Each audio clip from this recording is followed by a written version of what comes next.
बहुत महत्वपूर्ण है अधिक मास की पद्मिनी एकादशी।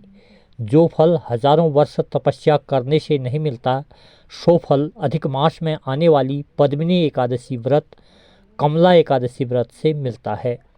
तीसरे वर्ष आने के कारण इस एकादशी व्रत की महत्ता कुछ और बढ़ जाती है। शुभ मुहूर्त।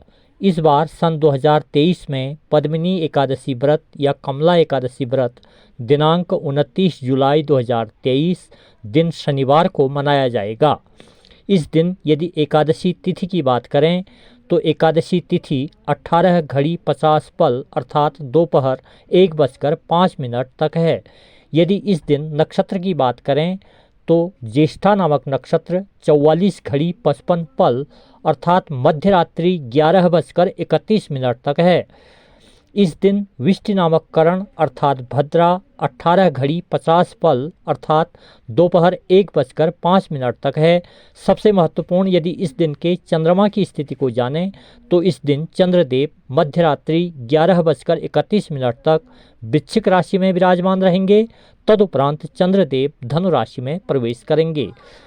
इस कथा के अनुसार पांडुपुत्र धर्मराज युधिष्ठिर नंद नंदन भगवान श्री कृष्ण से पूछते हैं कि हे नंद नंदन, अधिक मास के शुक्ल पक्ष की एकादशी का क्या नाम है तथा इसका क्या फल है।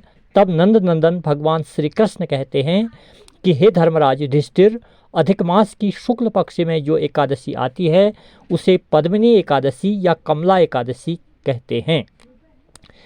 वैसे तो प्रत्येक वर्ष 24 एकादशी होती है। जब अधिक मास या मलमास आता है तब इनकी संख्या बढ़कर 26 हो जाती है। अधिक मास या मलमास को जोड़कर वर्ष में 26 एकादशी होती हैं।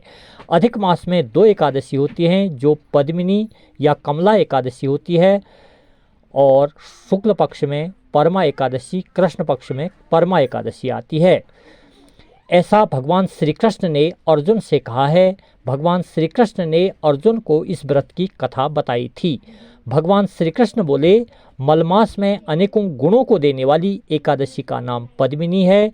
इसका व्रत करने पर मनुष्य कीर्ति प्राप्त करके वैकुंठ प्राप्त करता है। इसके अतिरिक्त भगवान श्री कृष्ण बोले, मलमास में अनेक पुण्य को देने वाली एकादशी का नाम पद्मिनी है। इस एकादशी का व्रत करने पर मनुष्य कीर्ति प्राप्त करके वैकुंठ को जाता है। इस कथा के अनुसार प्राचीन समय में त्रेता युग की बात है कि एक राजा कीर्तिवीर्य की कई रानियां थीं, परंतु उन्हें पुत्र रत्न की प्राप्ति नहीं हो रही थी। संतानहीन होने के कारण राजा और रानियां बहुत दुखी रहते थे। फिर एक दिन संतान की कामना से राजा अपने रानियों के साथ जंगल में तपस्या करने निकल गए। कहते हैं कि तपस्या करते से राजा की हड्डियां ही शेष रह गई थी, परंतु तपस्या का कोई परिणाम नहीं निकला। तब रानी ने अनुसुईया माँ से इसका उपाय पूछा। माता अनुसुईया ने रानियों से अधिक मास में शुक्ल पक्ष की एकादशी का व्रत करने को कहा। रानी पद्मिनी ने एकादशी का व्रत रखा, इसलिए इस एकादशी का नाम पद्मिनी एकादशी भी है। व्रत की समाप्ति पर भगवान प्रकट हुए और वरदान मांगने के लिए कहा। रानी ने भगवान से कहा कि हे प्रभु, यदि आप मुझ पर प्रसन्न हैं तो मेरे बदले मेरे पति को वरदान दीजिए। तब भगवान ने राजा से वरदान मांगने के लिए कहा। राजा ने प्रणाम करने के बाद कहा कि आप मुझे ऐसा पुत्र प्रदान करें जो सर्वगुण संपन्न हो, आपके अतिरिक्त किसी से पराजित ना हो और जो तीनों लोकों में आदरणीय हो। यह सुनकर भगवान ने तथास्तु कह दिया। कुछ समय पश्चात रानी ने एक पुत्र को जन्म दिया जो कार्तिवीर्यार्जुन के नाम से जाना गया। कालांतर में यह बालक अत्यंत पराक्रमी राजा हुआ, जिसने रावण को भी बंदी बना लिया था। इसकी तीनों लोकों में कीर्ति हो गई थी।